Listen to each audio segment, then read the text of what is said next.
पटना मुसल्लापुर हाट अंतर्गत गिरजा मेहता कॉम्प्लेक्स में प्रधानमंत्री भारतीय जन औषधि केंद्र का शुभारंभ पटना उपमहापौर रश्मि चंद्रवंशी द्वारा विधिवत रूप से किया गया। इस मौके पर संचालिका सुरभि कुमारी ने बतलाया कि यहां इस मोहल्ले में जेनेरिक दवा उपलब्ध हो जाने से गरीब एवं असहाय लोगों पर आर्थिक बोझ कम पड़ेगा। विशेष रूप से गरीब और वंचित लोगों के लिए सस्ती कीमतों पर दवाई उपलब्ध होगी। वहीं उप महापौर रश्मि चंद्रवंशी ने भी जन औषधि केंद्र की संचालिका को बधाई देते हुए कहा कि गुणवत्तापूर्ण जेनेरिक दवाओं के लिए यह केंद्र गरीबों के लिए काफी राहत प्रदान करेगा। प्रधानमंत्री जन औषधि केंद्र का उद्घाटन हुआ है और ये आम जनता के लिए बहुत लाभदायक है। ये आम जनता को यहाँ पे कम रेट में यहाँ पे दवाइयाँ उपलब्ध कराई जाएंगी और भी यहाँ पर उपस्थित है, क्योंकि हमारे जनता को बहुत ही फायदा मिलेगी। बहुत बहुत धन्यवाद। वहाँ सभी उपस्थित लोगों ने Indian skill employment and services के प्रबंध निदेशक पुष्कर मोहन का आभार जताया, जिनकी सहयोग से जन औषधि केंद्र का उद्घाटन हुआ। प्रधानमंत्री जन औषधि केंद्र का मैंने उद्घाटन किया है और सबसे पहले तो सुनील भैया को बहुत बहुत बधाई, बहुत बहुत शुभकामनाएं इस शॉप के लिए। यहाँ पे आम जनताओं को कम रेट में दवाइयाँ उपलब्ध कराई जाएंगी और सर्जिकल ये उपकरण भी यहाँ पर उपलब्ध कराई जाएंगे। और सबसे ये अच्छी बात है कि जनता को तो सुविधा मिलेगा ही, जो गरीबी रेखा से नीचे हैं उनके लिए बहुत उपयोग होने वाला है, क्योंकि कई लोग गरीबी के कारण अपना इलाज नहीं कर पाते, अपना कंटिन्यू दवाई नहीं कर पाते, तो उनके लिए बहुत अच्छा सुविधा है। यहाँ पर आए, अपना दवा लें, प्राप्त करें, स्वास्थ्य की चिंता करें। से फायदेमंद होगा। भारतीय जन औषधि केंद्र, ये पूरा नाम होगा। ये जो दवा खाना है ये बहुत ही कम जगह, लोगों को जानकारी नहीं है इसके बारे में, इसलिए लोग यहाँ पे खरीद नहीं पाते। हाँ, आप लोग से निवेदन है कि जितना से ज़्यादा हो इस बात को यहाँ पे स्प्रेड किया जाए, ताकि ये बात सबको पता चले कि यहाँ पे जन औषधि केंद्र खुला है हमारे गिरजा मेहता कॉम्प्लेक्स मुसल्लापुर हाट में। और ये एक जेनेरिक दवाई है, बाकी आपके एथिकल से इसका वैल्यू थोड़ा मतलब प्राइस थोड़ा कम है and it's very useful. Musallapur Haat एवं पटना के नागरिकों के लिए एक सस्ती एवं गुणवत्तापूर्ण दवा उपलब्ध कराने के कदम में एक महत्वपूर्ण कार्यक्रम है और मैं आशा करता हूँ यहाँ के निवासियों को सस्ती एवं गुणवत्तापूर्ण दवा मिले। इसमें पुष्कर मोहन जी का काफ़ी योगदान रहा, टेक्निकली सपोर्ट वो दे रहे हैं और माननीय प्रधानमंत्री जी का सबके लिए स्वास्थ्य कार्यक्रम के लिए एक महत्वपूर्ण ये संकल्प आज पूरा हो रहा है।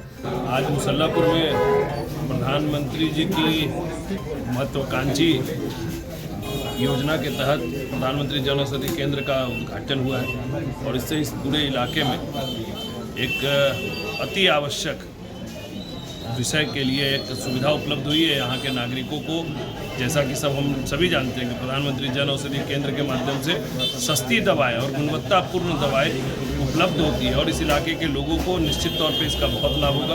और हम सभी को पता है कि जो दवाएं आज बाज़ार में किसी एक कीमत पर हैं, उससे लगभग 10-20% की कीमत पर यहाँ दवाएँ उपलब्ध होती है। तो इसके खुलने से यहाँ के लोगों को, गरीब लोगों को, मध्यम दर के तबके के लोगों को एक बड़ी सुविधा यहाँ पर उपलब्ध होगी। और औषधि केंद्र जो प्रधानमंत्री की योजना है वो एक क्रांतिकारी योजना जरूर है, जिसमें जो आम जनता को सस्ती दवाई पहुँचाने का काम, इसका कैलकुलेशन बहुत सिंपल होता है कि भारत में जो भी दवा सबसे ज़्यादा बिक रही है और जो एथिकल दवा है, जो ब्रांडेड दवा है, उन टॉप 3 ब्रांड्स को निकाल के उसके 90% कम की दवा को बनाया जाता है रेट पे और वही रेट पे ये जन औषधि में मिलता है। आम जनता को बहुत राहत मिलेगी। जो दवा 200 रुपये की है, इसमें जन औषधि में 20 रुपये की है, इससे आम जन आदमी को बहुत राहत मिलेगा। इसी के चलते हम लोग इधर इस एरिया में नहीं था, मुसल्लापुर एरिया में, तो इसके लिए बहुत प्रयासरत है और इसमें पुष्कर जी का बहुत बड़ा योगदान रहा जन औषधि केंद्र खुलवाने के लिए। आम लोगों को क्या अपील करेंगे? जा रहा है तो प्रधानमंत्री जी की यह सोच कि निम्न और मध्यम वर्ग के लोगों को कैसे आर्थिक रूप से सबल बनाया जाए, उन्हें आर्थिक मार के बोझ से हटाया जाए, इसके लिए उन्होंने प्रधानमंत्री जन औषधि केंद्र की नींव रखी, उसकी स्थापना की और उसे प्रचालित और प्रसारित किया। मैं सभी लोगों से यह अनुरोध करूंगा कि ज़्यादा से ज़्यादा अपने आर्थिक बोझ को कम करें और जन औषधि केंद्र पर आकर, क्योंकि जन औषधि केंद्र और जो रेपुटेटेड कंपनी, ब्रांडेड कंपनी की जो दवाइयाँ होती हैं, दोनों के कम्बिनेशन में कोई अंतर नहीं आती है। लेकिन लोगों के मन में यह सोच है कि अगर दाम कम है तो हो सकता है कि यह इसकी पोटेंसी कम हो, लेकिन जहाँ तक मेरी जानकारी है और वैज्ञानिक रूप से यह सिद्ध हो चुका है कि जन औषधि की दवाएँ और जो ब्रांडेड कंपनी की दवाएं हैं, दोनों में कोई अंतर नहीं होती है। क्या लग रहा है ये? सबसे पहले तो मैं बधाई दूंगा सुनील जी को। ये आज ये दवा खुला है, लेकिन सुनील जी हम लोग के घरेलू डॉक्टर है, फैमिली डॉक्टर है। कोई तरह का हम लोग के पास छोटा मुख से लेकर बड़ा तक बीमारी आता है तो फ़ोन करके हम सुनील जी से ही लगातार कोशिश करते हैं कि अपने बाढ़ के लोगों का इलाज कराएं। ये बहुत महत्वपूर्ण जेनरिक दवाखाना खुला है। ये प्राइस बिल्कुल कम रहता है। अगर कोई दवाई 100 रुपये का मिलता है अंग्रेजी दवाई, तो यहाँ 20 रुपया मात्र में मिलेगा। इसका प्रधानमंत्री जन औषधि केंद्र का जो है ये शुभारंभ हुआ है और विगत काफ़ी महीनों से जो है हमारे पास कई इंक्वायरीज आई। दरअसल जो हमारी संस्था है वो स्वरोजगार को सपोर्ट करने का काम करती है, एग्रीगेट करने का काम करती है। तो हम लोग मूल्यांकन करते हैं हर उस उद्यमी का जो कि उद्यमिता करना चाहता है, और फिर हम लोग पता लगाते हैं कि क्या बेस्ट रहेगा उसके लिए। तो यहाँ के जो आप देख पा रहे हैं कि शुभारंभ हुआ है जन औषधि केंद्र का, तो श्रीमती सोनी देवी ने बहुत अच्छा काम किया, तो मुबारकबाद भी देना चाहता हूँ।